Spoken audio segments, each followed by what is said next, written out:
Media ஃபீல்டில் இருக்க அப்படிங்கிறதுனால நம்ம ஊர் சைடுலாம் போவோம். இந்த லீவ் எல்லாம் விட்டதுக்கு அப்புறம் அந்த ஷெட்யூல் பிரேக்ல ஊருக்கு போவோம். திரும்ப வரமாட்டேன் தானடா ஆட்டம் போட்டீங்க. வந்துட்டேன்டா, இனிமே என் ஆட்டம் சிலம்பாட்டம். ரொம்ப ஹர்ட் ஆகிற விஷயம் என்னன்னா அப்படின்னா, நம்மளை பத்தி கேட்க மாட்டாங்க, இந்த கூட நடிக்கிறவங்களை பத்தி. அவங்களுக்கு கல்யாணம் ஆயிடுச்சா?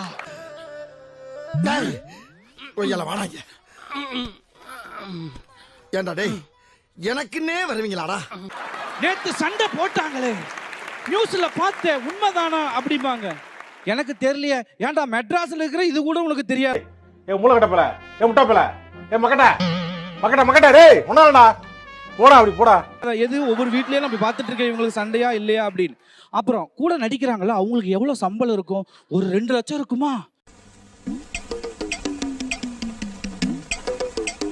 5 லட்சம் இருக்குமா? என்ன மினுக்குறான், எனக்கு அப்பவே தெரியும் அப்படிமா. நான் ஊருக்கு போய் இவங்களை எல்லாம் பார்த்து சந்தோஷமா இருக்கலான்ட்டு உள்ள போனா இங்க இவ்வளவு பிரஷர் நமக்கு வந்துடும். பிரச்சனை பத்தாதுன்னு இவன் வேற. இதுவே நமக்கு வந்து மன வருத்தத்துல உச்சத்துல கொண்டு போய் நிப்பாட்டிருதுங்கயா. இது வந்து ரொம்ப கஷ்டமா இருக்கு.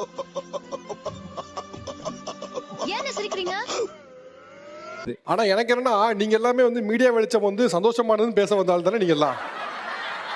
ஐயா எனக்கு ஒரு நிமிஷம் கன்ஃபியூஸ் ஆயிடுச்சு. நாங்களா யார் தெரியுமா? இவங்களுக்கு ஜக்கால்ட்டி வேலை எல்லாம் ஏன்டா நடக்காது? நாங்கெல்லாம் விஸ்வாமித்திர பரம்பரை. இப்ப பாரு.